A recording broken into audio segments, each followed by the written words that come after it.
विद्यालय की online class में आप सभी विद्यार्थियों का हार्दिक स्वागत है। मैं लखनलाल मीना आप सभी को पाठ 1 क्या, कब, कहाँ और कैसे का पिछले वीडियो में मैंने आपको अध्ययन करवाया था, उसी क्रम में आगे बढ़ाते हुए अतीत, एक या अनेक, ध्यान दीजिए यहाँ अतीत शब्द का प्रयोग बहुवचन के रूप में किया गया है। अतीत से तात्पर्य लिया गया है, आपको पहले भी मैंने बताया था, अतीत यानी पहले के समय में होने वाली विभिन्न प्रकार की घटनाओं के बारे में जानकारी प्राप्त करना।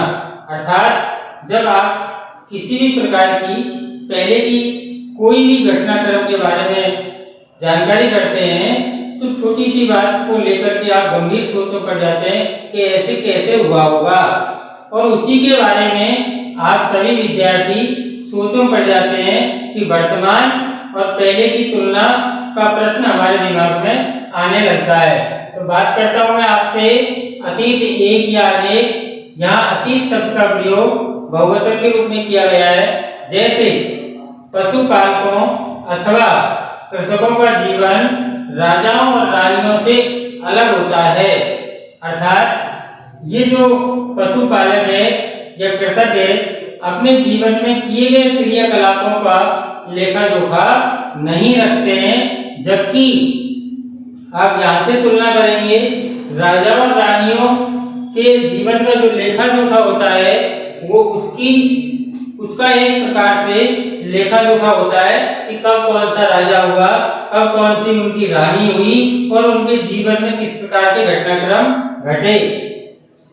इसी प्रकार व्यापारियों का जीवन शिल्पकारों से अलग होता है।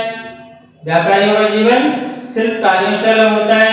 इसी प्रकार पहले शासक अपनी विजयों का, जो शासक पहले विभिन्न प्रकार के आक्रमण करके और युद्ध जीतते थे, उन युद्धों का लेखा जोखा रखते थे, जबकि इसके विपरीत में यदि आप तुलना करेंगे तो शिकारी, मछुआरे, संग्राहक, कृषक, पशुपालन, इनका क्रियाकलाप इस प्रकार का होता है कि ये अपना लेखा जोखा नहीं रखते हैं।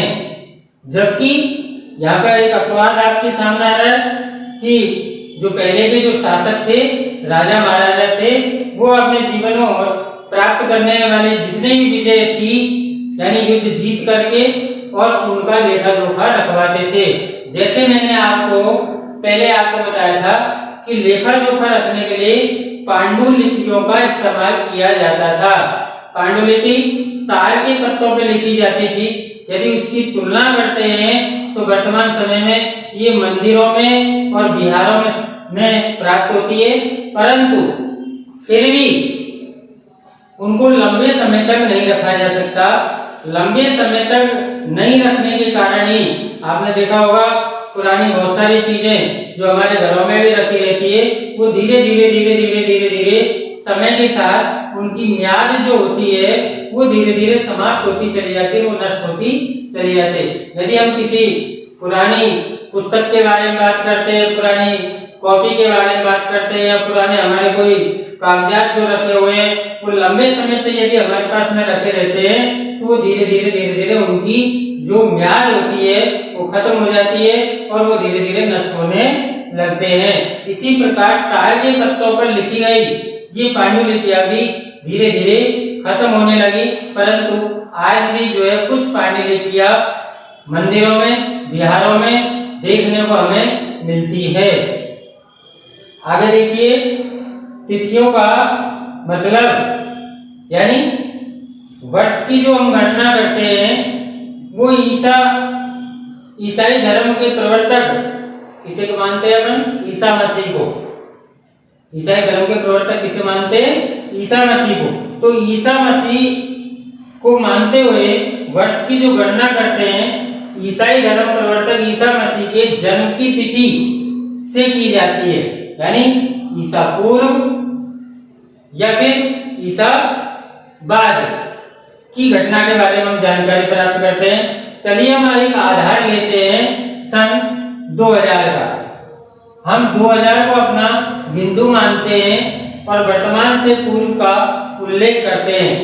ध्यान दीजिए, अब जैसे मान लो स्थिति हमारे सामने आती है कि साहब 2000 पहले क्या हुआ और 2000 में क्या हो रहा है, उसकी तुलना करते हैं तो इतिहास और तिथियों की जानकारी हमें प्राप्त करनी होगी। अब आपको यह छोटी सी बात ध्यान देनी है।